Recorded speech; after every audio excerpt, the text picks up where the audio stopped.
นอนฮนมาถึงเท้าลูกเหินตื่นปกกันละกลุ่มพามือวันอ่ำจันเปิ้นเย้า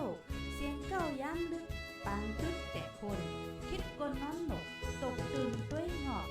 จุ้มข่าวผู้ใดหอกใจปกมากค่ะออ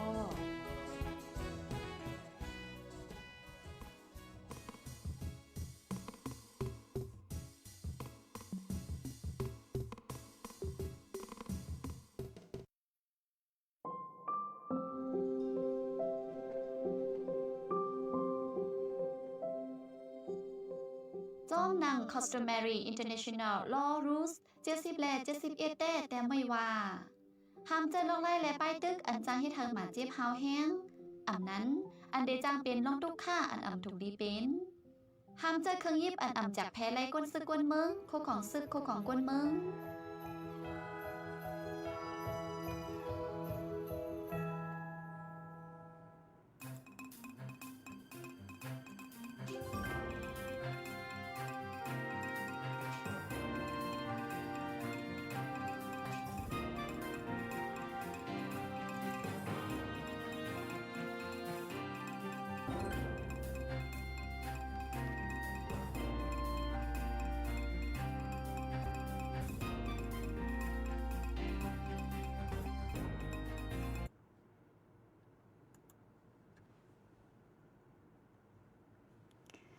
เมื่อซุงค่ะอ้อเมื่อซุงถึงพี่น้องเฮาค่ะตั้งเสียงกูก็กูกุน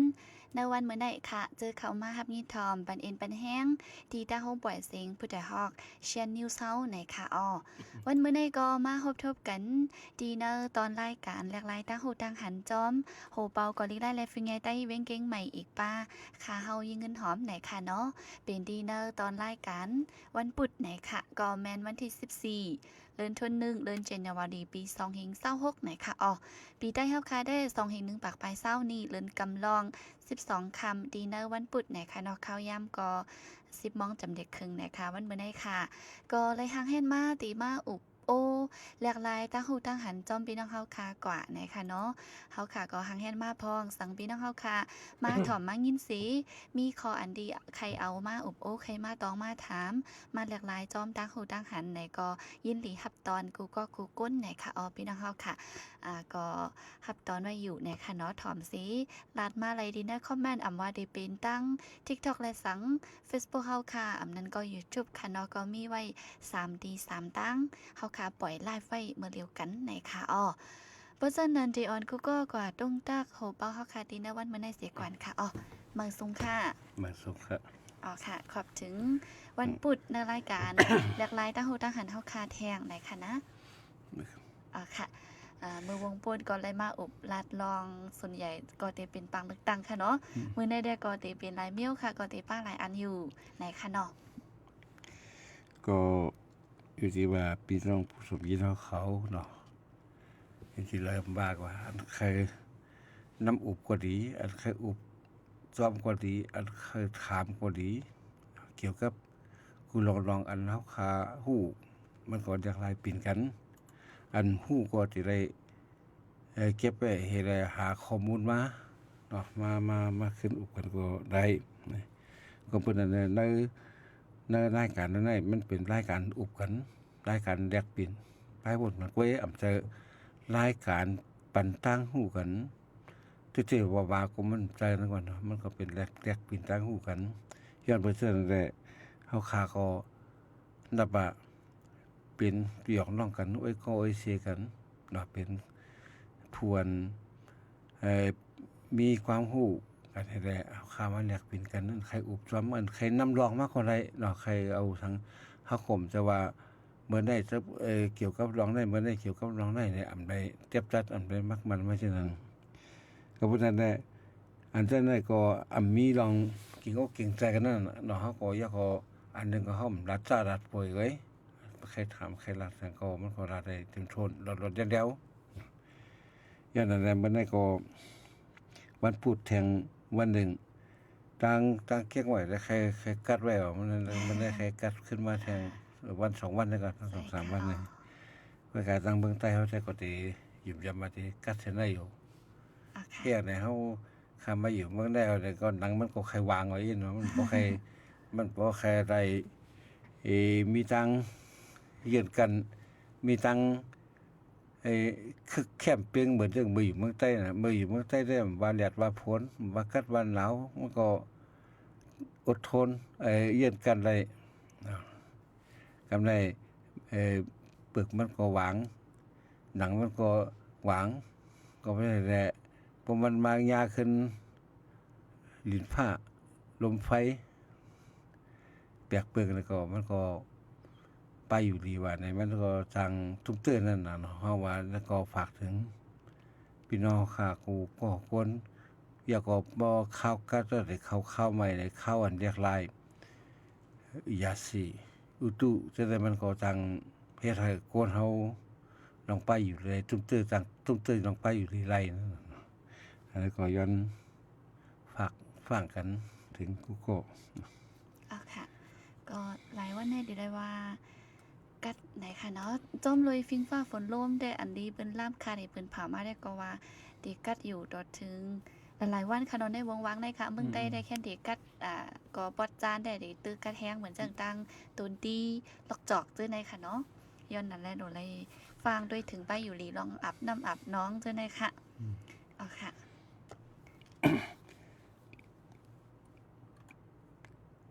อันนี้ก็ลองดินฟ้าอากาศในมันก็แปลกปึงเหมือนจังเฮาคาหันได้เบิ่งเขาถ้าเฮาฮู้จักว่าข้าวฝนเฮาฮู้กันว่าข้าวฝนเพราะฝนตกเนี่ยเป็นข้าวฝนนู่ฝนก็ตกเนี่ยบอกกันนั่นเว้ยเฮาเลยฮู้ถึงว่าแห้งแล้วมันฝนตกน้องพายุเข้าอย่างเช่นนั้นมันอย่างลมแรงก็จักว่าเฮาว่าลมมหาสมุทรหลงเนาะตั้งมันปิวท้องปัดลงมาได้มันตั้งสูงตั้งไว้มันตั้งแห้งมันก็คืออะไรฉะนั้นเพิ่นนับสอนได้ถึงหมดนั้นเฮาสำนับนับสอนได้เฮาฮู้ว่าข้าวฝนก็ฝนตกบางปอกเขาว่าฝนซิงน่ะ 3-4 วัน 4-5 วันเฮาวันก็เสร็จเรื่องเหมือนเคื่อนอันมีล้วนเล็กล้วนแดงเดาซักผ้าผ้าคนนุ่งตั้งไว้จังได๋เพราะมันก็บ่อยากพืชมันก็มีอันพอแดดออกก็มันก็จังตักเนาะตักแพงได้พอตักแพงได้ผ้ามันก็เหม็นอับเหม็นกินจังได๋เพราะเหมือนเมืองไทยแล้วก็ยังเบิ่งขึ้นใหญ่เลยเพิ่นก็ยังแค้นเพิ่นมีอันอบที่ไทยมันแห้งไอ้ก็เอาปงอบแล้วก็เอามาตักรวมกันแห้งเอาจังนั้นจำเป็นตักได้ก็ได้ก็เพราะฉะนั้นแหละเฮาสุได้เพิ่มแถมความรู้ทางดำอำว่าแดดใหม่ว่าฝนตกเหมือนเพราะว่าน้ำท่วมเนี่ยมันก็เป็นมาเฮาลุกกระมาดาเพิ่นสอนถึงที่ว่าลอยน้ำแข็งลงมันเจิมเพราะว่ามันเจิมแล้วก็มันก็น้ำปางหลายก็เพิ่มขึ้นมาแทงเฮ็ดให้น้ำสูงขึ้นมาก็น้ำท่วมอะไรจังนั้นมันถึงอันเขานับสอนกันไว้เมืองอันอยู่ติดปางหลายจังได๋แค่50 ปีนี่ที่สูงหายก่อนเด้อบางหลายนี่เหมือนเมืองไทยก็กรุงเทพสมุทรปราการว่าจังได๋อันนี้มันเป็นที่อันที่ยากำซื่อนั่นน่ะแล้วก็เบอร์คู่ไว้จังไหนมันจุดไรแกดเขจังหื้อนี่น่ะมันฮู้จังไหนจุดไรแกดเขจังหื้อสิได้หางเฮียนจังหื้อนี่หลายคนเฮาก็มันก็บางเทื่อก็คนมีเงินไหนมาหาซื้อจอมเก่งไหวจอมเหลือคุยเหลือร้อยจังนั้นก็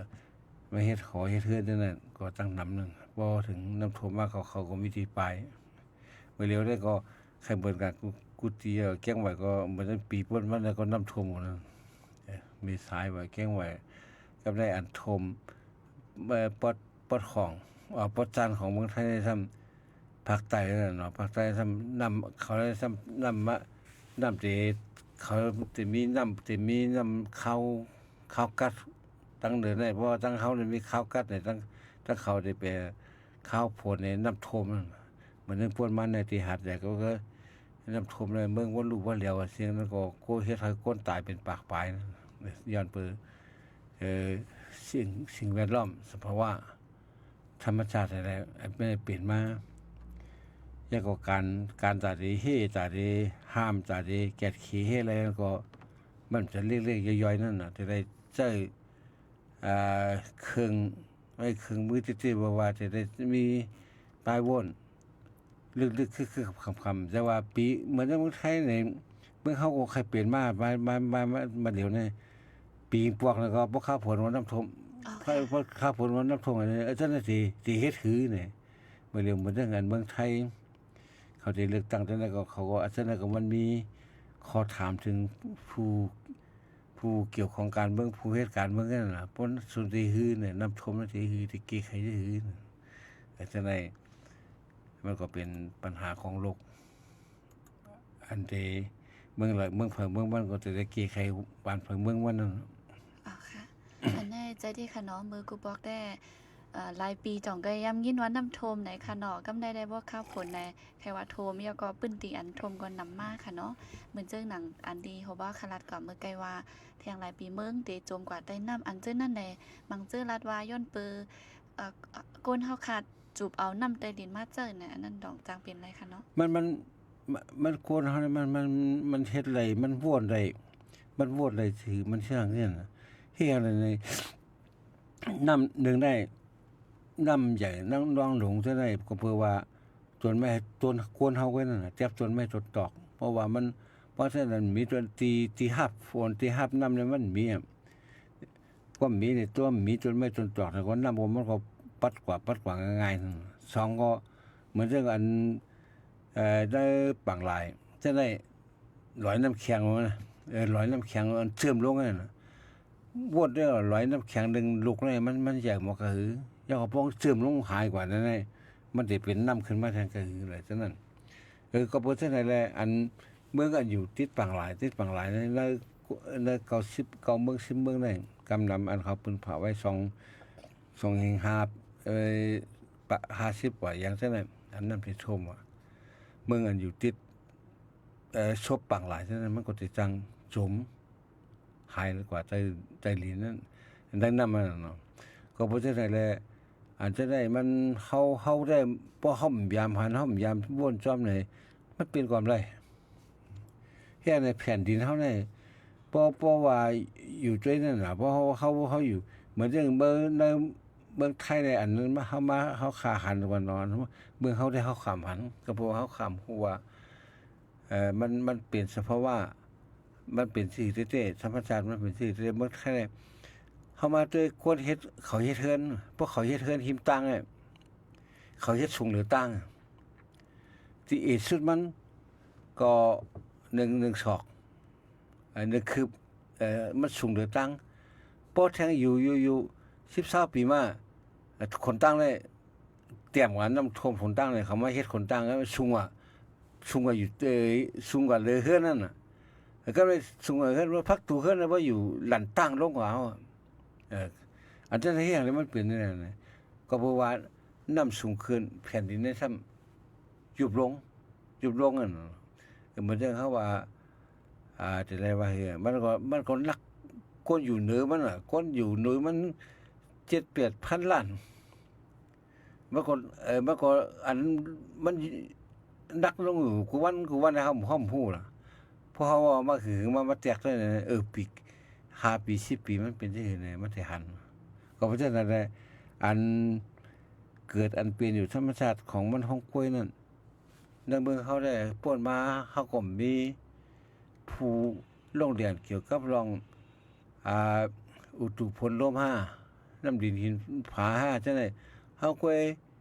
ตายเอาบางพวกก็ยังก็ใช้บ่ไปต่างกะลามาด้วยปานพี่น้องกันปีนี้น้ำจังได้ทั่วมายังเข้าจังได้ดีเข้าจังได้มาจังนั้นก็ยังมีอยู่นั่นน่ะก็ให้เข้าได้มากน้ำใจดินมันจังบางปีเนี่ยมันไข่แล้วก็เป็นกูปีน้ำหลุบน้ำท่วมไปเลยเอาเข้าได้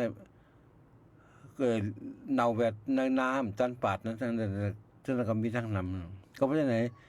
เปิ้นด้วยข่าวด้วยเงาถอมข่าวถอมเงาทั้งอุตุรองข่าวรองผลลมฟ้าฝนจังได๋เปิ้นก็จะจังว่าเฮ็ดซ่อมถ้าเฮาได้มันถอมกุมโดดถอมเอาสนซะว่าพอเปลี่ยนมาเลยครึ่งกลางเปลี่ยนมาเนี่ยเฮาก็เกไข่ตันใดอาจจะได้เพราะว่าเฮามาด้วยเนี่ยมันก็อันคืบหน้า ตันป่านในเฮาก็ยังไปมีนั่นนะเฮาก็มีอยู่เป็นธรรมชาติของเขาฝนตกเขาปล่อยมันตกแดดออกเขาไว้ก็อำปล่อยมันออกไรก็อำปล่อยมันตกไรเหงาก็เปิ้นสิฮู้ว่าเปิ้นตายในพาต่อว่าเดือนเตวัดก็กินเดือนว่าตาวันเตบาดว่าแต่เปิ้นตายได้เฮาก็ตายได้อยู่บ่ไปต่างกันแล้วก็เฮาก็บ่สนใจกันก็คือนั่นเนาะอันเป็นธรรมชาติอันเป็นปลายสายในที่ๆนั้นบางซื่อยังอยู่มาโลกในมันกลมเลยยัง อ๋อค่ะ เขาจะได้เถียงกันโลกในมันแพร่ไปบ้องกลมเฮาได้เพราะฉะนั้นก็ยังมีอยู่นั่นน่ะเนาะยันเพราะฉะนั้นอาจจะได้ก็มันก็เป็นอันถูกลีวนพอมาชี้แจงในกันเนี่ยกำนำเฮาห้ามจะเถียงกันก็เอาเพราะเถียงกันเนี่ยเถียงได้ยอมคาบได้เถียงได้เอาเหตุผลได้เถียงได้มันก็มีความหมายทั้งนั้นเถียงก็ได้ทั้งผิดอะไรรักผิดกันก็นั่นคือว่าเนี่ยเฮาว่าการเชื่อชาติวันเบิ่งว่าการศาสนาว่าการกุลองๆซั่นน่ะเถียงอย่างมากมันก็อย่างก็คำลองลีกไล่ว่าคำลองนั้นก็บ่มันเถียงกันหาเรื่องมันกันบ่หาเรื่องก็ทุบก่อยเหมือนจังนั้นเหมือนผมมีพิษกันนะเถียงมากก็เอาหวานเขาปิวลงขึ้นนี่ก็ทุบบอกไว้ทุบบ่พอกากมันเหมือนจังนั้นของเฮาก็มันขึ้นใหญ่กว่าทั้งนั้นอะไรอย่างอ๋อค่ะพี่น้องค่ะถามมาตั้ง TikTok ค่ะเนาะอันในมือวงเปิ้นก็แลบได้ตั้งหันง่ายอยู่ใกล้กันด้านในอุบกันกว่าค่ะเนาะเงินใต้เฮาหายกว่านั่นเป็นหือแลหายกว่าในเงินใต้เนี่ยมันเบอร์พ้องนั่นน่ะมันจะว่ามันเป็นอะไรที่กลางสากลเบิ่งแต่เบิ่งอย่างอังกฤษเขามายึดไว้ในกลุ่มเอเชียเนี่ยเหมือนเรื่องที่เบอร์อินเดียเนี่ยเขามาปักลักเงาเงินเขานั่นน่ะพอเขามาปักแล้วเงาเงินเขาเนี่ยเบิ่งพวกเขาเพอะไรมาถึงอีอูเงาเขาเนี่ยเพอะไรมาถึงเบิ่งมานั่นน่ะเขายึดเบิ่งมันในข้างในเบิ่งใต้เนี่ยเป็นเบิ่งเจ้าผ้าอันอยู่ใต้เจ้าผ้าพองงำก็อังกฤษก็อำไลเอาได้เป็นขี้ค่าเมืองขี้ค่าเป็นเมืองมันเพราะเอาขี้เป็นขี้ค่าเนี่ยก็เอาเป็นเมืองขุมลมเขาเอาเป็นเมืองขุมลมเนี่ยก็ในตาที่เฮ็ดเงินออกเจ้าในก็บอกให้มันก็มีเงินผ่าเงินมันใช้อะไรอังกฤษเขายอมรับอะไรนั่นก็เขาสั่งมาเฮ็ดเหมือนตั้งเมืองเขาได้สองที่เข้าใจกันเพราะเขาเงินเก่าเนี่ยตึกใช้กันว่าเงินเก่าเงินแตงกาโหมล้อมโหมล้อมฉะนั้นมันก็บอกให้เขายังเอาซื้อยาค้าขาย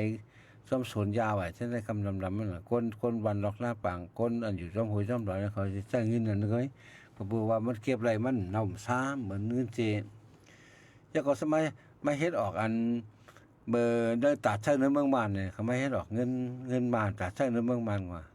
อันนั้นก็เพราะว่าเฮาใต้ก็เลยมีส่วนป้านเนี่ยเขาก็มาใส่จอมจุดดิกใต้อ๋อค่ะค่อยก็อันมันก็อันมันออกมาในกำนำได้มันก็บ่นำกันมันก็โจข้าวไว้นั่นอังกฤษเพราะว่าอังกฤษขึ้นถอยเมื่อแล้วก็เงินแล้วก็ถอยกว่าเพราะว่าเมืองบ้านตอนแรกก่อนขอเมืองบ้านก็เฮ็ดเงินออกมาเฮาอันมาพอเงินออกมาอันเบิ่งอ่องซันน่ะเป็นห้างอ่องซันน่ะเนาะไว้อ่องซันตายเมืองก้อนขอก็ไม่เขาก็เฮ็ดเงินออกมาพอให้เงินออกมาเงินจังนั้นเขาก็ใจเอาแล้วก็มันก็อังกฤษก็มาเฮ็ดเตียนเหมือนได้เงินแตงกาเก่าจังเงินเก่าจังเหรียญเก่าแตงกาเนี่ยทั้งเฮาในห้องว่าแตงกาเก่าในห้องซ่อมบ้านเขาว่าเงินเหรียญจังนั้นอันเขามาเฮ็ดที่อินเดียเอามาใช้ในเอเชียจังได๋มันก็พออินเดียก็มันก็มีเงินของมันมาหลักนี่เขาก็ว่าตอนแรกก่อนเขาก็เพิ่นเฮ็ดของภายของมันเพราะอันก็ในอันอังกฤษเอามาเฮ็ดใช้โชว์ข้าวไว้อันนั้นเป็นอังกฤษเขามาออนเฮ็ดใช้โชว์ข้าวไว้มันก็เพราะว่าเงินของเมืองมานออกมาอันนั้นมันก็หายกว่าของกล้วยเพราะว่าอังกฤษก็มันก็ถอยร่นมือก็มันก็ตั้งเมืองอังกฤษคำใช้รู้เขาไม่เฮ็ดปันตาเขาใช้โชว์ข้าวนั่นแหละก็เป็นก็บ่จังได๋มันอันก็แม่ไต้เขามาหย่องเงินไต้ว่าอย่างฉะนั้นมันน่าจะเป็นป้ายโบนของอังกฤษเขาแลชาวฟ้าเขาว่าเงินไต้ก็ถูกเลยป้านั่นแหละ 5คันว่าเงินว่าหายาวอ่ะ5แถบ10แถบอ่ะ5คันว่าฉะนั้นมันเป็นตัดโซเข้า อ๋อค่ะอันนี้เป็นข้อถามหลีกค่ะเนาะสองใจเจ้าไหนๆก็มังก็เต็มฮู้นั่นขนาดเนาะที่เงินหอมเขาก็มันดันขึ้นค่ะนะ มันใจเจ้าผ้าให้หรอกมันใจเป็นเฮาว่าเมืองใต้ก็มันก็เป็นเมืองเจ้าผ้ากันล่ะเมืองใต้อันว่ามันตั้งหมดกว่าคนอยู่ในเมืองใต้ตั้งหมดนั่นก็ได้อันว่าเงินนั่นว่านั้นมันจะว่าเจ้าผ้าเมืองหลายเมืองนึงขึ้นออกยาก็ลงบองจึงเมืองใต้ก็มีอำนาจมากันนั่นอังกฤษเขาไม่เฮ็ดปั่นใจโจกข้าวเฮ็ดไม่เฮ็ดใจโจกข้าวอ่ะไว้แล้วคนขอมาต่างเฮ็ดเงินมาออกมาเพราะยังก็ใจนะเงินเมืองมาเนี่ยว่าเฮาว่าอะไรใจอันนั้นว่าพออันเงินแต่นั้นมันก็อันตกค้างไว้น่ะอันพี่น้องเฮามาขันแต่เดียวมันตกค้างไว้ได้มาขันแคบทางมาหันเนี่ยเงินใต้เนี่ยมันก็ใจเป็นอันใต้เฮาเฮ็ดออกเต้ๆกว่ามันเป็นอังกฤษมาเฮ็ดปันให้เขาใจสุขข้าวค่ะก็เขามือก็มันก็มีอันนั้นขนาดเนาะเขามันเพราะเงินในประเทศออกติดๆกันอ๋อค่ะซุมปานเงินได้เพราะว่าเหมือนจังเพิ่นแค่ได้เขาเฮ็ดออกมาปีนี่เขาหลายปากล้านหลายแสนล้านเนี่ยเขาบ่มีกำไรอันเก่าของเขาเก็บขึ้นอ๋อค่ะพอเก็บขึ้นแล้วเฮ็ดอันบางมาแทนขึ้นนั่นน่ะเหมือนจังเขาเก็บขึ้นเหมือนจังอันยกอันอย่างเช่นอันฉีกไว้อย่างเช่นอันหายก่อนจังได๋เขาขึ้นเก็บขึ้นพอเก็บขึ้นเขาขึ้นมาเฮ็ดแทนขึ้น5ปากล้านเนี่ย5แสนล้านเนี่ย5ล้านเนี่ยเขาขึ้นมาเฮ็ดแทนนั่นน่ะก็ไปตัดที่เฮ็ดเงินก็มันก็ต้องมีคำเขาต้องมีคำยอมเป็นตั้งไว้นั่นก่อนเนาะเฮาว่าเฮาสิเฮ็ดอะไรเงินก็เงินเฮามีคำล้านกิโลเนี่ยที่เฮ็ดเงินออกก็หือพอเงินเฮาการนั่นเนี่ยก็มันก็เอาแจกทั้งขันคำนั่นน่ะร้อยในคำบาทในตกหลายหมื่นหลายแสนเนี่ยมันก็จะมาแจกซ้ำขันคำนั่นน่ะก็เพราะในเงินอันมีค่าขันซ้ำกูว่าเนี่ยมันก็เกี่ยวกับซ้ำขันคำเพราะเฮามีเงินอันนึงเหมือนเฮาเอาเมืองก้อนคอเขาเป็นเมืองก้อนคอนะเฮามีเงินกับกำแล้วเงินเฮาก็เหมือนอย่างอังกฤษมาเฮ็ดบัดนั้นเลยอังกฤษใต้เนี่ยก็เฮ็ดอะไรอยู่ก็เฮาก็สิใช้กันอะไรบ่กันนั้นเพิ่นนั่นมันก็ได้ที่ก็ใช้ทั้งดอกมันไรอันใดอันว่าอันเตอันลาดว่าเมื่อก่อนขอว่าง่ายๆเหมือนจังอันย่างเอาปืนเผาไว้มันจะง่ายๆนั่นเนาะแต่ที่เฮ็ดเบิ่งก่อนขอเนี่ยมันต้องอะไรห่างแฮนมาเป็นหลายๆปีเบิ่งพ้องลงกูฝ่ายพ้องลงแล้วก็ได้โลกได้เป็นยอมภาพเพราะว่าเพราะยอมภาพเนี่ยมันก็เป็นเมืองอันมีความหมายนั่นน่ะอ๋อค่ะก็เพราะฉะนั้นได้อันนั้นเขาพอเขาเปิดได้ห่างแฮนไว้ก่อนว่าฝ่ายฟ้องฝ่ายการเมืองให้ก่อนพอดีพ้องยิบกำพ้องหลงฝ่ายเลยได้แล้วก็ห่างแฮนไว้สังเพราะปืนผ่าก้อนขอเขามีเงินใช้เขาเดี๋ยวเงินสังใช้บ่เงินขาวเงินไทยเนี่ยเงินเขตเนี่ยเงินมาเนี่ยเขาก็จะเป็นขี้คานนั่นหนูเพราะเขาใช้เงินนั่นก็เพราะว่าเงินอันนั้นมันมีอู่เงาต่อเด้อเฮานั่นน่ะลองไอ้อู่เงาการมักนี้กว่าก็ได้มันใครเตี้ยเขาจะหือก็ได้เพราะเขาใช้เงินของเปิ้นน่ะต่างเมืองก่อนเนาะเปิ้นใครเตี้ยซื้อก็ได้ขันค่ำได้ไว้10ไว้ล้านนึงแล้วก็เขาก็จะได้ซื้อล้านเพราะไว้แสนนึงเขาจะได้ซื้อแสนอันนั้นมันถูกเป็นกำกับเฮาว่าเป็นมักหมายมักมัน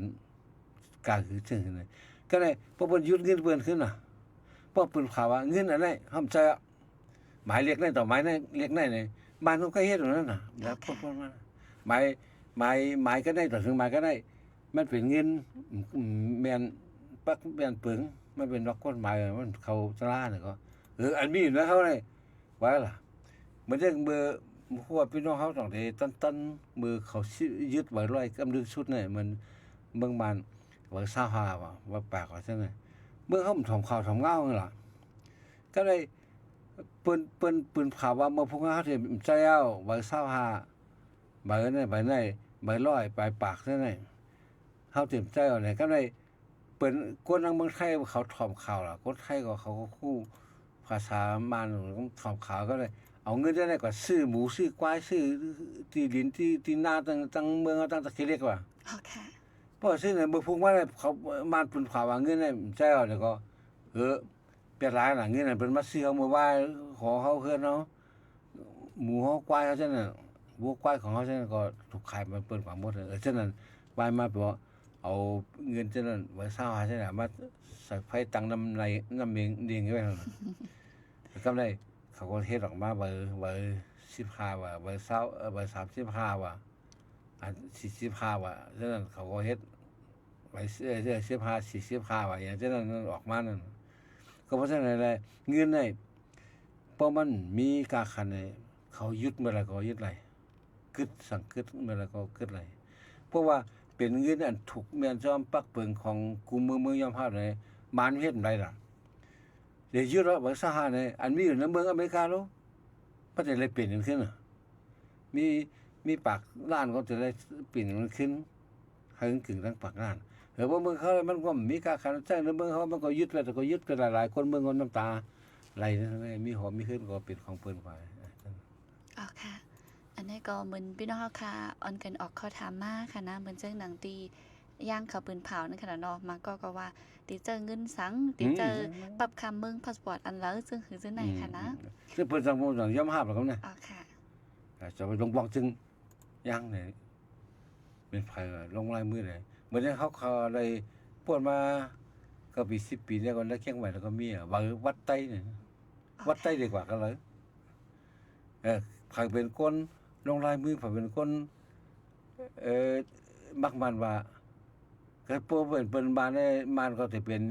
ปีที่อุ่นที่นั่นเนาะไทยก็จะเป็นกระทรวงมหาดไทยนั่นน่ะอันออกวัดประชาชน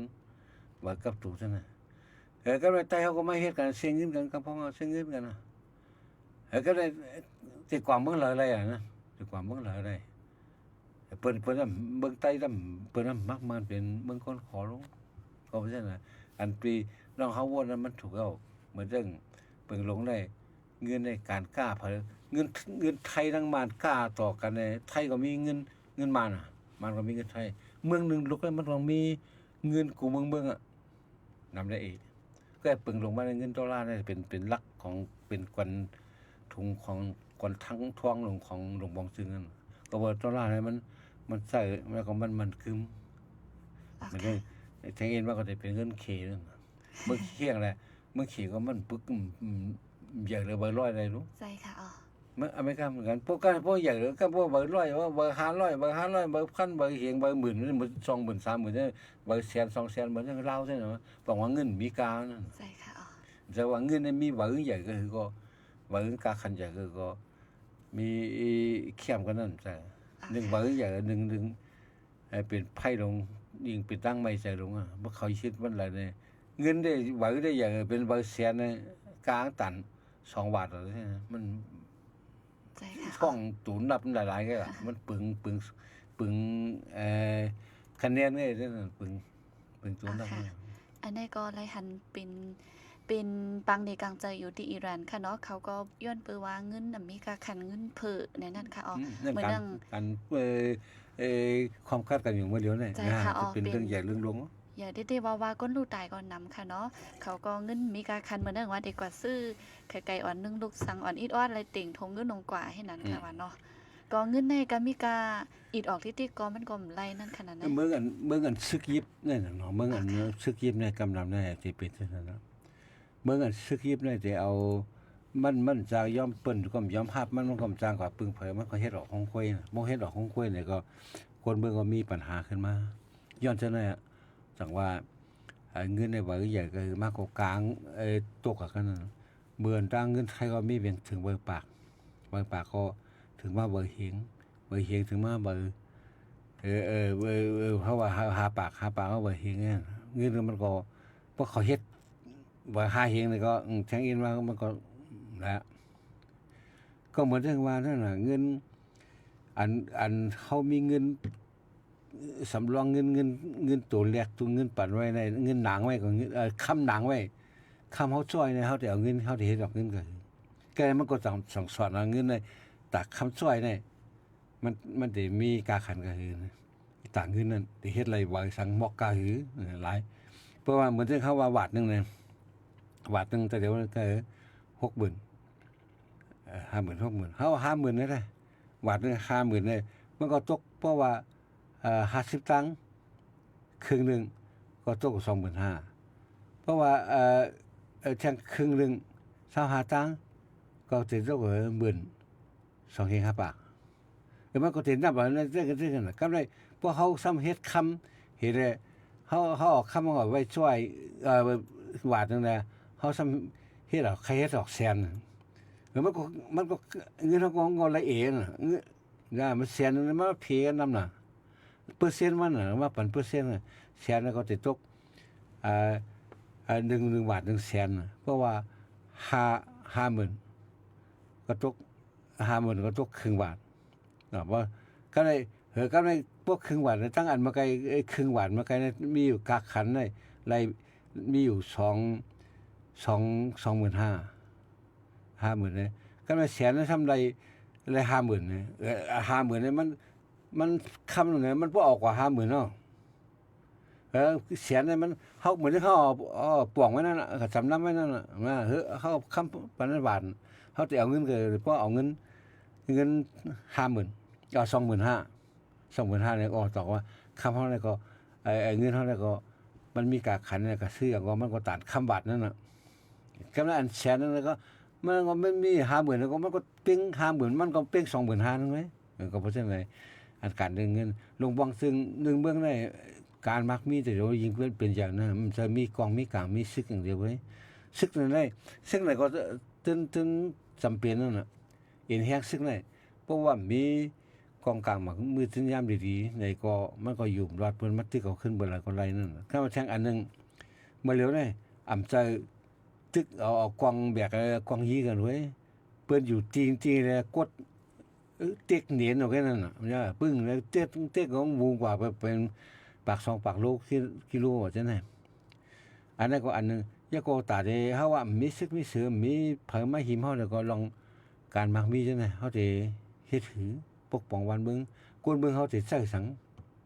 เฮาใช้เงินบ้านนี่น่ะเฮา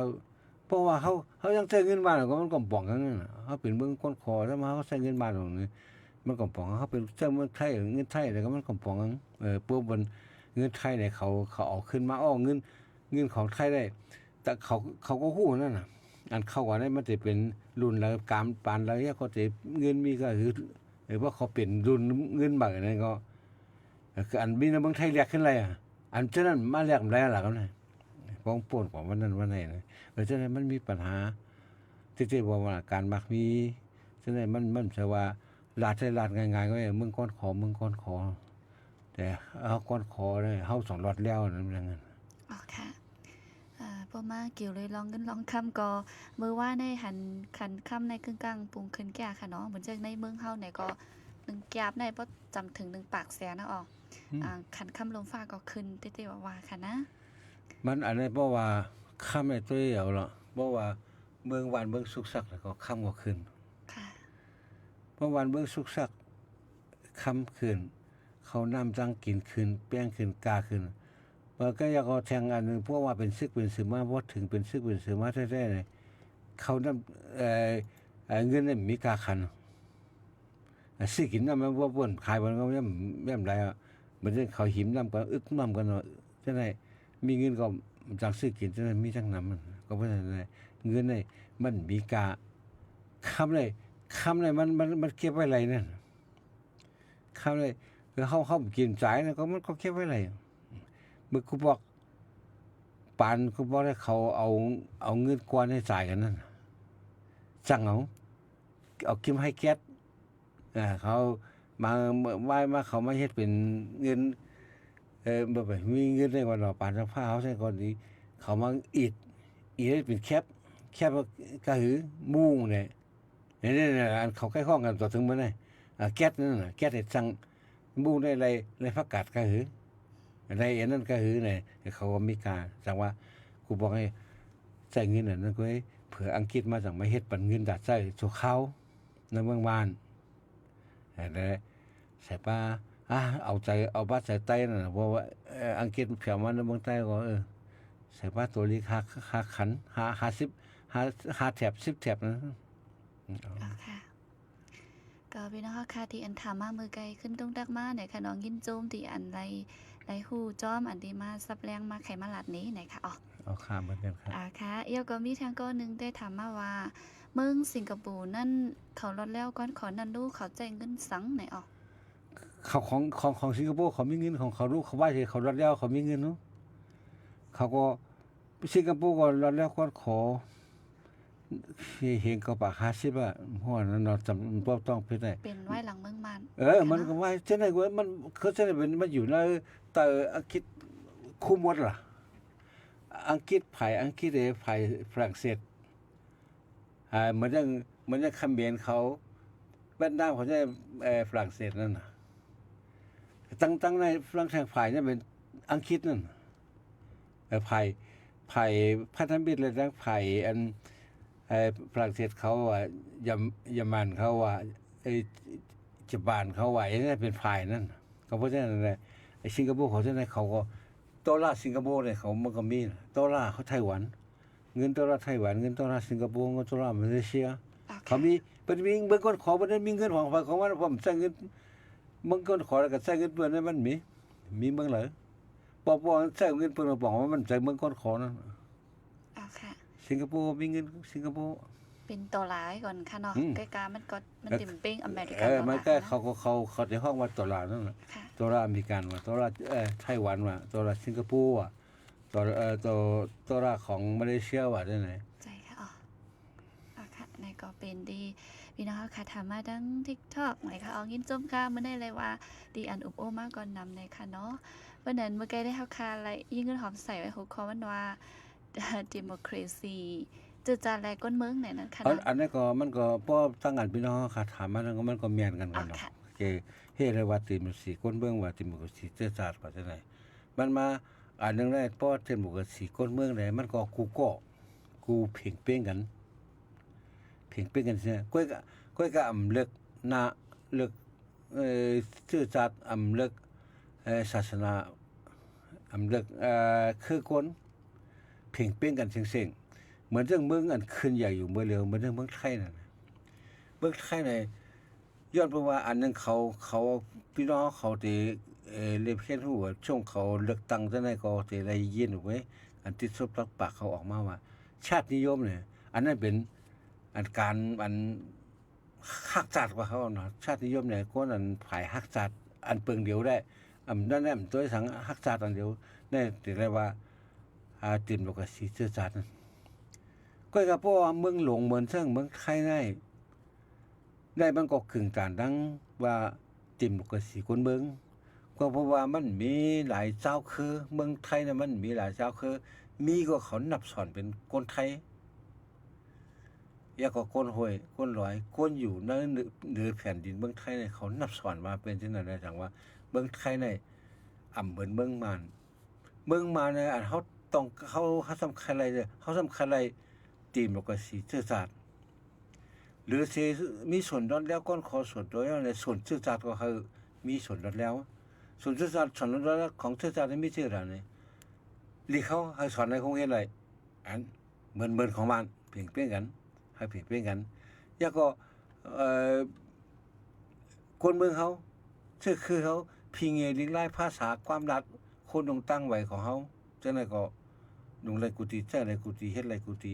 เพียงเป้งกันตั้งมาอันนั้นเฮาคาไรตื่นบ่ก็สิซื่อสัตย์ก็เพราะว่ามันเป็นเบิ่งมาในเบิ่งโฮมตุ่มเลยมันเป็นหลายเจ้าคือหลายซื่อสัตย์อะไรมาโฮมกันจังว่าเบิ่งโฮมตุ่มเมืองไทยนี่มันใช่เมืองไทยมันเป็นเมืองเป็นเมืองไทยมันเป็นสยามกว่าเมืองสยามนี่นอกจากสิเมืองสยามเอาก็เลยเขามาเปลี่ยนเป็นไทยก็เมื่อเมืองเนี่ยซื้อเมืองสยามมาคนอยู่ซะเป็นคนไทยว่าจังได๋มันเข้ากันได้เลยเขามาเปลี่ยนเป็นคนไทยเมืองไทยตั้งแต่เมื่อคนไทยเนี่ยมันก็เป็นห้องกันคนไทยเอาเมืองว่าเนาะเมืองสยามมาเปลี่ยนเอาเมื่อปีเฮง939ลูกที่เมืองสยามนั้นมาเป็นเมืองไทยเมืองสยามนั้นเป็นคนเป็นมีคนหลายเจ้าคืออยู่ร่วมกันเหมือนกันนะย้อนเพราะฉะนั้นว่ามาที่เป็นของคือเลยคือนึงคนคือเลยคือนึงเนี่ยเขาสั่งเปลี่ยนชื่อได้ก็เพื่อฟังนั้นมันก็คนไทยมันมีส่วนคนกำนำนั่นน่ะเป็นส่วนนำนั่นก็ ก็เพราะว่าเปลี่ยนขึ้นมาเนี่ยก็เมืองไทยมันก็คนอยู่งอกคนไทยจังหวัดเมืองวันเมืองว่าจึงไทยเมืองไทยเนี่ยมันก็เข้ากันนั่นน่ะเพราะว่าจึงเมืองสยามอ่ะคนอยู่นี่คนไทยอำใจของไทยรู้นี่ว่ามาอันในข้าวนั้นมันก็จะมีหลายเช้าคือหลายเช้าคือก็แห้งมันใจก็บ่วันนึงเขาแห้งอย่างมากเขาได้ว่าเมืองเขาเนี่ยก็ไรเนี่ยเพราะห้อมปีนเนี่ยก็เพราะว่าสยามเนี่ยมันกว้างขวางนะเพราะว่าเป็นไทยเนี่ยเป็นเมืองไทยเนี่ยเขาเปลี่ยนมาตั้งแต่เมื่อนั้นแล้วเมืองไทยเนี่ยตั้งแต่เฮงเก้าปัก39กำไรพอถึงมาเพราะเมืองเขาเนี่ยเขามาทีมโลกาซีเสื้อชัดก็อันเสื้ออันมาเขาทุกยอดอยู่ในทีมโลกาซีคนเมืองนั่นน่ะอ๋อค่ะอันมันทุกยอดในทีมโลกาซีคนเมืองอันเฮาซ้ำทุกยอดเฮาได้ทีมโลกาซีเสื้อชัดทีมโลกาซีเสื้อชัดเนี่ยเหมือนจังว่ามันก็นักคงเฮียนว่าเนี่ยเลยสอนเมืองบ้านเด็กใต้เล็กอย่างเช่นนั้นก็เฮามีส่วนในสอนในคงเฮียนเหมือนกันเฮ็ดใครเพราะว่าเนื้อข้าวยำสอนเฮ็ดเด็กซ้ำเด็กบ้านก็ป้อนดอกคงเฮียนดอกจากข้าวยำล้วนก็มันก็เลยลือฮือแล้วเนาะมันก็ถูกเลยข้าวยำเรียนข้าวน้ำกินข้าวยำนอนของมีน่ะล้วนก็เพราะฉะนั้นที่เขากว่าเฮียนเด็กบ้านก็ได้เด็กอันนั้นมาเฮียนดอกข้าวยำเนี่ยมันก็ถูกมันก็เพราะฉะนั้นเฮาเมืองเขาได้ทุกย้อนลองศูนย์ไล่ทีมโลกาซีซื่อสัตย์กวยกาเมืองไทยได้ซ้ำตึกมีทีมโลกาซีซื่อสัตย์อยู่กวยกามันกึ่งตาเนาะก็บอกเมืองเนี่ยมันมีหลายเจ้าคือมันมีชาติไทยเชื้อชาติไทยสัญชาติไทยนั่นไง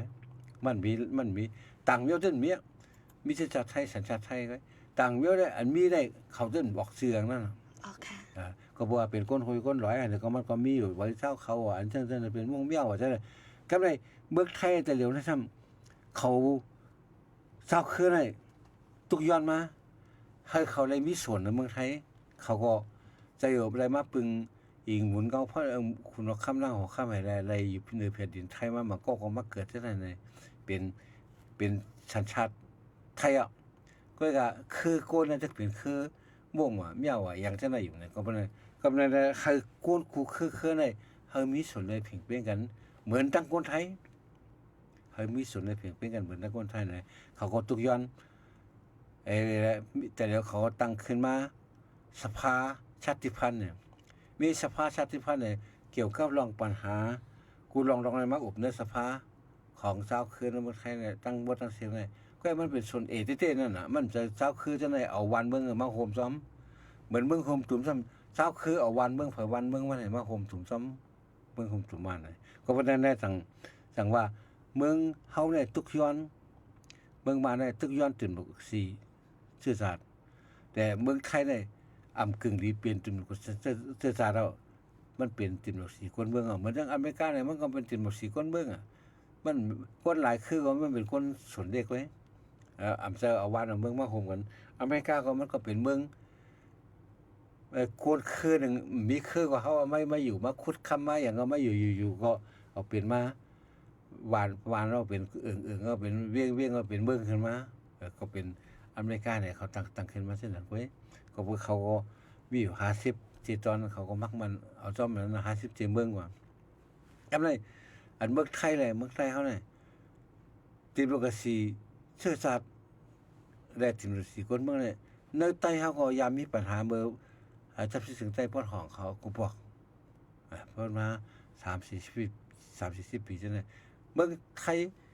เมืองเขนี่ก็เพื่อข้าวนั่นได้เมืองมันไรเมืองก้อนขอมาเพราะอย่ายึดอำนาจทั้งก็เป็นมาผู้ตั้งขึ้นมาเป็นเมืองโซเชียลิสต์เบอร์อันนั้นน่ะจะเป็นเมืองเต็มโลกาซีอยู่ถึงว่าปานนี้วินว่าเป็นโซเชียลิสต์ในครับเลยมันป้าเต็งติในซ้ำพื้นไหวก่อตั้งขึ้นมาคอมมิวนิสต์เพราะคอมมิวนิสต์ในก็ก่อปึงอิงเมืองเขเลี้ยงเพราะปึงอิงเมืองเขในครับเลยใต้เขาก็ตาจะไรพวกก็เป็นคอมมิวนิสต์ในจะไรเข้าใจว่าเพ่งเป้งกันเสียงกันเพ่งเป้งกันเสียงเลยก็เลยคนอันชื่ออันเหมือนจะคนเสียงเขาจะเป็นคนพลาสลานจังว่าเมียนพายเนี่ยเขาจังออกผัดออกคอมมิวนิสต์เขาว่ามาก่อตั้งSUI ทับซิจึงได้พร้อมโฮมทับซิพร้อมโฮมจึงได้SUI ในที่ เป็นตรงไหนเมื่อเห็นกระบัก69ก็เลยอัน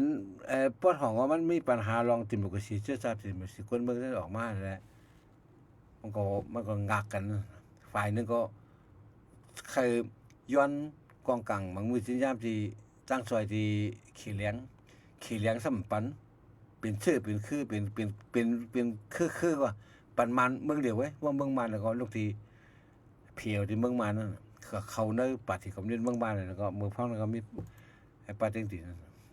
ก็อ่อนหัวปฏิคนเมืองบ้านว่ายมาว่าเขาเนี่ยก็พื้นออกเราไปเมืองลาวที่เขาพื้นแล้วปาเต็งตินั่นเขาก็มายึดถือเอาปรสีของคอมมิวนิสต์เมืองบ้านเนี่ยติดต่อเขตกำซื้อนั่นก็เพราะอะไรปาเต็งติ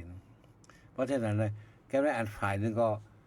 คำเมืองไทยเนี่ยก็ซ้ำกูนั่นน่ะหลายเมืองอ่ะว่าในที่ไหนกูขมเรียดนั่นกูขมเรียดแกเลยตั้งเมืองลาวเลยก็ขมเรียดตั้งเมือง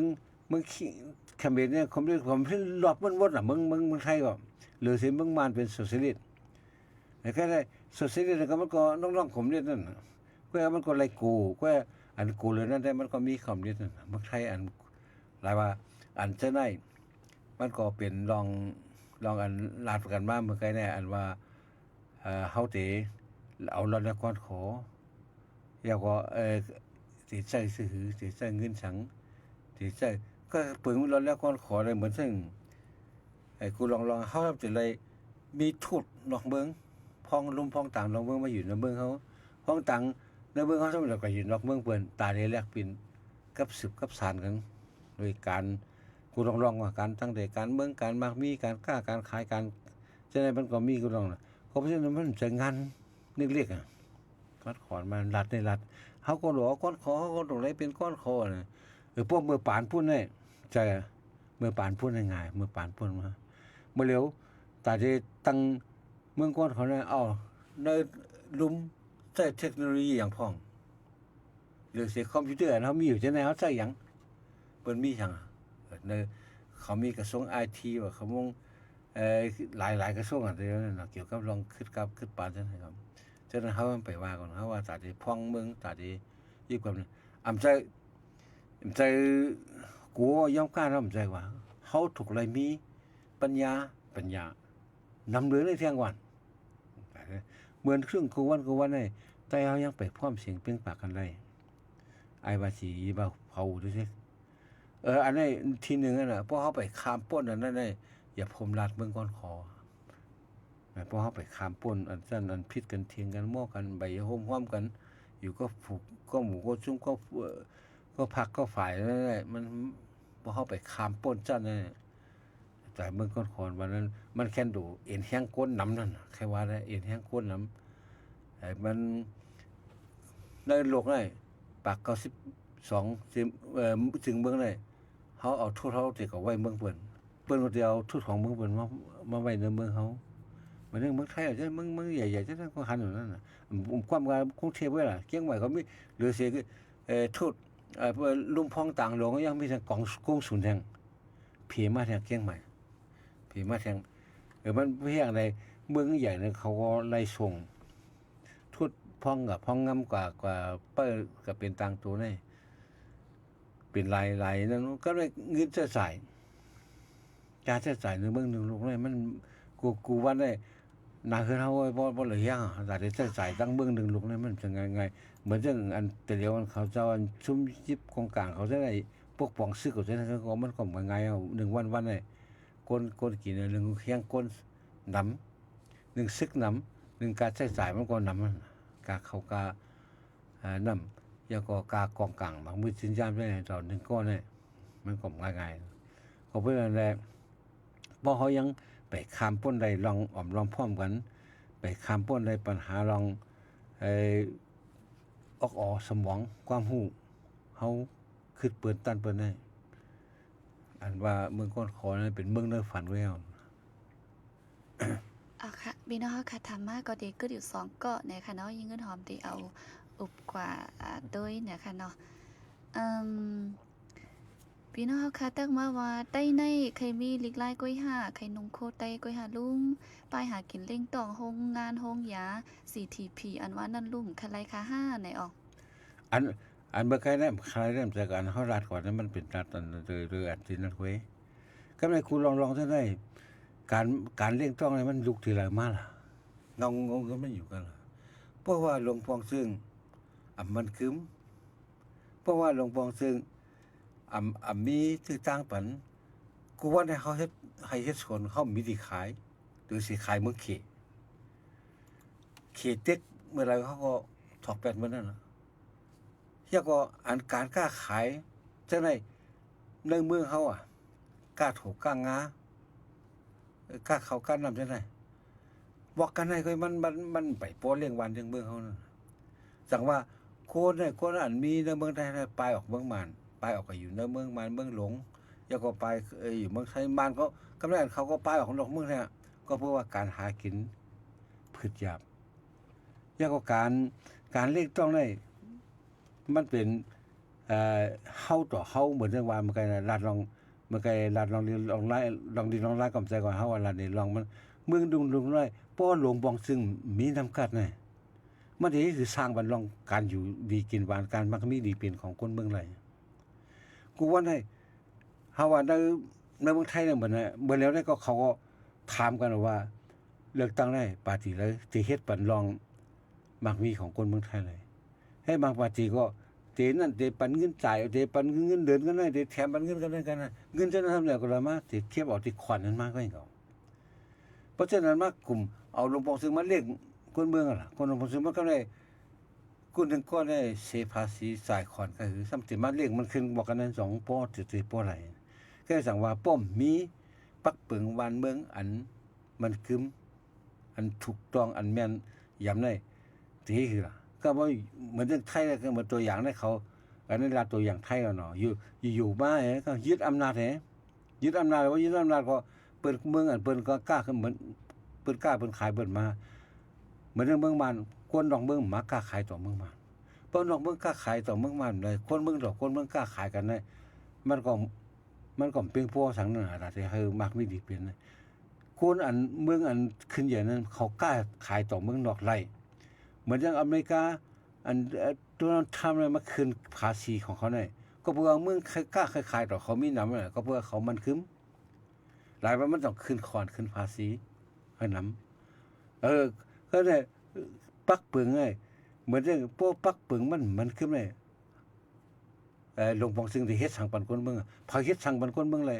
เฮาก็เฮ็ดเป็นอะไรปุ่นตัวเฮาก็กล้าขายว่าหาตั้งมามีหาอะไรปุ่นตัวเฮาไว้โคสนเขาออกมาก็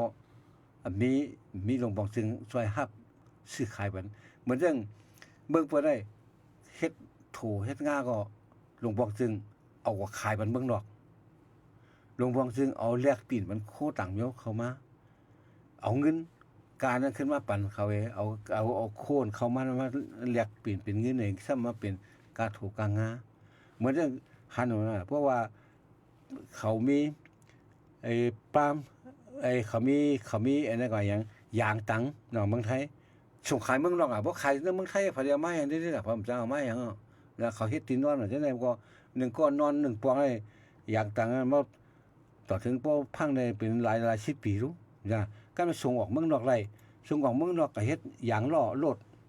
ก็เฮ็ดยางต่างซื้อต่างเพิ่งซั่นเลยป้อมขายออกนอกเมืองไร่เลยการมักมีวันเมืองนั้นตึ้มขึ้นอย่างไรป้อมค้าขายต่อนอกเมืองไร่ก็เพราะฉะนั้นอันลัดถึงมาไกลเรื่องเงินก็เหมือนกันนะเพราะเงินเขาเปิ่นย้ำผ้าเพราะไฟจะซื้อขายต่อเขากูว่าได้คนเมืองใต้อยากเพิ่นได้1หรือเสลงบองซึ่งซอยแถมชี้ตังฮับเอาบุญพรปันการผูกซ้อมของคนเมืองไรสังการค้าขายของคนเมืองเส้นไรสังยังปลายซอยคุ้มปันซึกสืออันเกิดขึ้นอยู่ในเมืองใต้ในเมืองมันทั้งหมดว่าแล้วก็ตูเข้าไปเป็นตูยุ่งยากเขาแท้ให้กว่าก็เฮ็ดนั่นแหละเฮาการมักมีเฮาลัดถึงได้เปิ้นตาเพราะว่าหลวงกูวันได้อันเขาเลือกตั้งจังได๋เขาว่าเขาสิเฮ็ดปันคนเมืองเขามักมีหลีเป็นที่เฮ็ดมันก้อยกับกฎหมายมันเฮ็ดกังไว้อยู่บางอันน่ะก็เพราะฉะนั้นแหละ เพราะว่าวันเมืองสวยเฮ็ดมันคนวันคนหมักคนเมืองมีไรมีมาฮ่องกงก็ปลายเขาเจอไปว่าเอาเงินที่ไหนมาค่ายาค่าฝีน่ะเฮียเงินมาเป็นทำอะไรเนี่ยก็ที่ยึดถือซื้อหมดแทงก็ยังเป็นไรก็เพราะฉะนั้นการมั่นคงของคนเมืองนี่มันมีกว่าเฮาหาอะไรกูว่าเนี่ยป้อหลวงปองซะจึงเอาโคของในเมืองเขาได้ออกขายกูว่าเนี่ยเพิ่นกล้าขายต่อเมืองกล้าขายกันนั่นเฮาที่รัฐต้องบอกกะ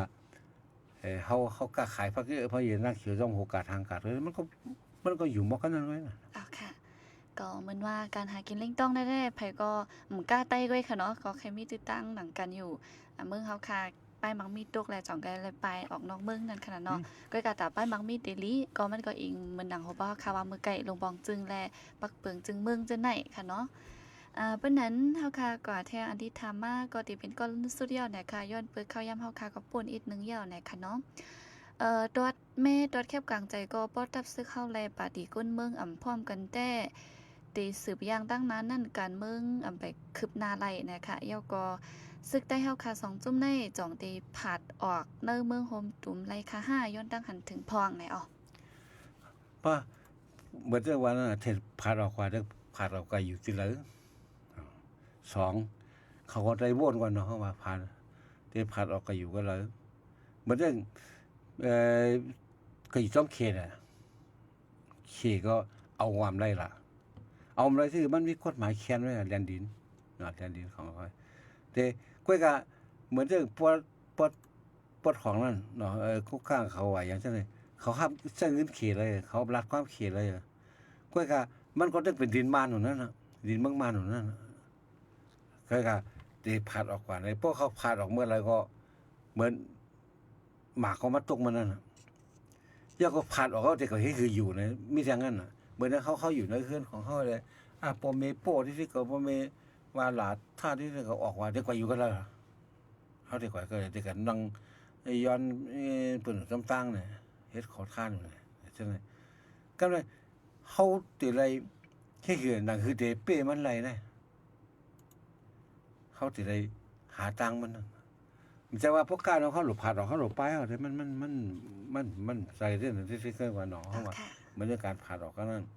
เขาที่เอาสั่งในผ่านออกซื่อปืนผ่านแล้วเรื่องก้อนคอน่ะเหมือนที่ว่านะปืนผ่านแล้วเนี่ยก้อนคอเนี่ยก็เหมือนที่เขาหันเมื่อลาดกว่าเมื่อไงเนี่ยตายแล้วเนี่ยก็เขาพวกนั้นเขาจะผ่านออกซื่อเขาที่ผ่านออกเขาก็เลยเพราะเขาไปมีแห้งเพราะเขาไปมีอมน้องพร้อมกันน้องพร้อมสิ่งปิ้งปากของเขาห้อมหักกันมาห้อมซอยกันเขาก็เป็นโป้มันก็ไหวนะมันใจก็รู้เป็นทุบก็ไหวนะมันใจก็ป้อมตายมาก็เลยหาปีหาน้องเหมือนเจ้าเสือขัดฟ้าถูกปริเย่ได้ถูกเขบ้างยาบางซ้ายจะเสือหลงผ้าตายบ้านแต่เมย์ให้เผื่อไว้นะมาเมย์เจ้าเสือขัดฟ้าในแฮนเข้าบันลูกชายจะมากินข้าวเนี่ยมันปั่นไม่ถูกแรมเดียวไงเขาก็เลยเราเสือว่าทำไมเฮียงไม่ถูกแรมเดียวนี่คือกินมาแม่เนี่ยน้องมันก็เหมือนนั้นเนาะตายก่อนนั้นสุดเพราะก้อนหนึ่งมีเอาแต่ก็ทั้งก้อนก็มันก็มีเฮียงกันก็เพราะฉะนั้นอันนี้เป็นตัวอย่างอันนี้ก็เหมือนกันโหซื้ออะไรลงต่างๆซื้อเปลือกเรื่องต่างๆให้ปล่อยไปได้ซื้อเปลือกลงนึงถือก็ไม่ต้องจี้ตัวที่ก็เป็นมาเขาจะตัวแจ้นแล้วล่ะเขาจะฟ้องแจ้นแล้วเนาะเมืองหลวงของเชียงใต้เนี่ยมันจะก็มาแทงอินมายังมีอยู่ปวดจานในอินออดเนาะปวดจานในอินแล้วก็แทงอินมาก็ปวดจานนี่แล้วก็เหลือก็เพราะฉะนั้นอันเขาตีขึ้นใจเขาลา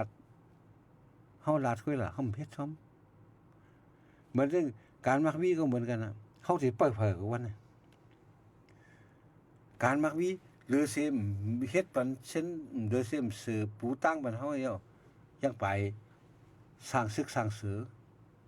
ให้ต่อถึงวันได้บางชื่อก็อันป้อนอยู่ป้อนหองย่ำหรือจังปองมือขึ้นก็มีบางชื่อไปกว่าถึงมาถึงเมืองไทยก็มี จะได้เท่าที่มักมีแต่เพราะว่าอยู่มาทั้งปี2 ปีเดี๋ยวก็มักมาย้อนใส่ทางเฮ็ดเคลื่อนมักจังฉะนั้นมันสิมักมีเลยหลวงปองซึ่งเบิ่งเพิ่นได้แกะเรื่องได้หลวงปองซึ่งได้ถูกไล่แกะขี้พี่ไฟปันป้าทั้งคนเบิ่งมันจะทับซึกในเขาเถียงกันอยู่ในเมืองไทยน่ะทับซึกในเป็นการตาเฮกังแกะขี้วันเบิ่งอำจะมาอยู่ซ่อมการเบิ่งเหมือนจังเมืองมานเหมือนกันอันยึดอำนาจนำสืบไว้ในมีเมืองไทยอ่ะตามมานั่นก็เป็นมีเมืองมานเคยเมืองมานในพวกยึดไหนมันยึดยาวนั่นยึดแต่ยาวนั่นก็เป็นอะไรอันจะได้เข้าถูกไรป้นขอบปามวนว่าอันเฮาคันอะไรเคยเป็นนะอันเฮาวนเอานั้นมันง่ายๆเลยบางอันเนี่ยโอ้พวกเฮาก็หาบ่ดัดขาแมงสลางนั่นค่ะพอเขาเตยมันง่ายๆก็พอเลียดโค้งมันตายน่ะเนี่ยเตยขาหน่อยนั่นนะขาแมงสลางแล้วก็เพราะฉะนั้นปัญหาหนึ่งอันนี้มันจะง่ายๆกว่าก็เลยเฮาปัญหาหนึ่งอันนะเฮาพอเฮาอ้อมล้อมพ้อมกันเฮาถูกอะไรมาซอยกันนั่นนับถือขาแมงสลางมีกระหือนั่นก็เขาซอยกันง่ายนั่นแต่ปัญหาอันที่กวนอันนั้นเฮาต้องซอยกันข้ามกันอะไรกูว่าในเขาเนี่ยเมื่อนี้เขามันได้สังมันได้สังลองลิกลองไล่ก็มาเถียงกันก็มันได้สังหลากันพิษกันในโมงอันนี้นั่นก็มากันการวาดการเบื้องก็เหมือนกันพอหอมมาเฮ็ดพอหอมมาห่มมือกันเฮ็ด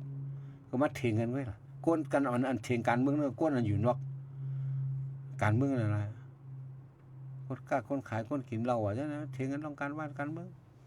กลุ่มคนเฮ็ดการเมืองคนเฮ็ดการเมืองคำทักเสียงคนเฮ็ดอะไรบนทักเสียงค่ะในก็เกี่ยวเลยดีพี่น้องค่ะถามมาตอนนี้เนอะวันเมื่อไหร่เนี่ยค่ะเนาะไหลเอามาอุบโอ้กว่าเย้าก็เป็นอันแคมแลบลีงามค่ะเนาะข้าวยำเขาค่ะก่อน1 จมองเตรียมเอาลีๆไหนค่ะเอาพี่น้องค่ะก็ยินจมอย่านำเอามาถอมทั้ง TikTok ทั้ง YouTube Facebook เมื่อไหร่ก็เจอมาเป็นแห้งก็ไหลหันนำได้ว่าเจมเอาอันอุบโอ้ตรงตักเขาก็เหมือสูงอยู่ลีกินวันเจ้าในมาก็มีไหนค่ะก็วันเมื่อในข้าวย่ำเตรียมไหนแล้วก็เด็กกึดลือไว้ดีในสิจองเตมีซึ่งหือใครสงสังรัดถึงพี่น้องเขาค่ะอีกหนึ่งเพิ่งรู้มันก็เหมือนเรื่องวันน่ะทุกย้อนเลยเนาะหนึ่งกันก็พี่น้องค่ะก็จอยวนกันป้าพองเพราะว่าวันพุธนามาเอาไข่อุบลองสังแล้วก็หางแห้นไว้ก็นัดมาถามมาอ่อนอุบเขาอ่อนอุบซ้อมกันไรนั่นขนาดเนาะในจะได้เปิดตาแลกปินตั้งคู่ตั้งหันกันเพื่อจะได้สร้างเขาความสร้างสรรค์กันเนาะว่าสร้างสรรค์สร้างความอันคือดีมันใจว่าไอ้กูว่าในปัญหามีแล้วก็ปัญหาเกิดขึ้นมาแล้วเขาก็มานี่กันหลากันว่ากันก็มันก็เมื่อนะที่ได้มันย่อยพอกันปัญหาเกิดขึ้นมานั่นมันเป็นสิ่งที่เขาส่งอะไรมาไถ่ถามกันเขาส่งอะไรมาจอยกันพ่นมีเครดิตสังเกตให้ว่าการมักมีการอยู่ดีกินดีการวันการเบิ่งการดิ้งไล่พิงเงก็คุณลองครับเนาะเฮาว่าเผามีซึ่งก็เข้าใจเปิดตาเอามาเถียงกันเปิดตาเอามาอุบนี่กันให้หันถึงว่ามันเป็นชื่อช่วยกันมาตอกมาขี่มาสีมาคนตัวนั้นอันละลีนี่เฮาก็เลือกเอาอันนั้นให้สำคัญกว่าอำใจว่ามีอยากก็อาวุธขึ้นมาในออนไลน์ก็มาเถียงกันมันหลากันมันเรื่องบักขี้ลุงปล่อยลงมาแล้วมันก็หิมเมื่อหิมก็ปิดบักขี้ลุงหญ้าก็ปิดหญ้าขากันนะเอาปิดบักนั่งหญ้าปิดหญ้าขาก็มาก็ผิดกันนะเจ้าไหนก็เป็นกูว่าให้เฮาขาถูกอะไรเลื่อนกว่าตั้งนาไปกว่าตั้งนาซ้อมกันค่าเผยคือตั้งหลังไงแหละเปิดกล้องเปิดสันเปิดหลาเปิดเสียเปิดดีกุ้ยเนาะก็อ่อนกันสูงมือกันเลยก้าวหน้ากว่าตั้งนาซ้อมกันเลยใครฝากถึงพี่น้องค่ะก็ในปี2เฮง26ปีนี่นะนั่นก็ถือเป็นโหเลินดึงอยู่เพราะเป็นในความมีดีจ้ากันเช่นก็ปืนปล่อยเป็ดในปี2เฮง25นั้นบ่ได้ปี2เฮง26นั้นเฮาก็เตมาสร้างบ่ให้มันเป็นพรดีตาส่วนตัวและสังตาซื่อคือวันเบิ่งเฮาก็ดีอย่างไรก็ตีก็ยังดีนะความคอหนึ่งก็ยังดีเหมือนอย่างนั้นถามมันก็สั่งได้เงินใต้เขาหายก่อนใช่ไหมค่ะครับยินจุ่มแล้วครับค่ะเมื่อไหร่ก็ยินจุ่มถึง กูก็ในคณะตีไว้ข้าวยามมาตองมาถามมาอุบโอหลากหลายทั้งหูทั้งหันจ้อมกันนะคะแล้วก็จะไล่จะแชร์ปันแห้งใจนะคะเนาะสังเจอว่าไปไล่ถามสิตึกวนไว้ใครถามในจึงวงเดนาวงนาก็มีเทียงค่ะเนาะวันที่21ค่ะเนาะวงเดมาค่ะเกี่ยวเลยลองบางลึกดังเงาลายเนื้อเมืองดอกเมืองกูอันกูลองนะคะเฮาค่ะก็เอามาอุบโอเจมเอาอันเป็นอยู่ย่ำตอนเรียวไรสังอันเป็นป่นมาเจอในไรสังไหนค่ะเพราะนั้นปุ่นดำเมื่อในก็มีหนังในสีเพราะว่า12บ้องก็เดมีทางรายการอันหนึ่งนะคะอันนั้นก็มาเป็นแห้งถ่อมยินในทางกำหนึ่งไหนค่ะก็ยินจมขับใจสีย้อนให้กูก็ลุ่มลาด้วยถึงป้ายอยู่ลีกูก็สีให้รถพี่ขินห้ามขินให้ยังเสียกำค่ะเหมือซุงค่ะ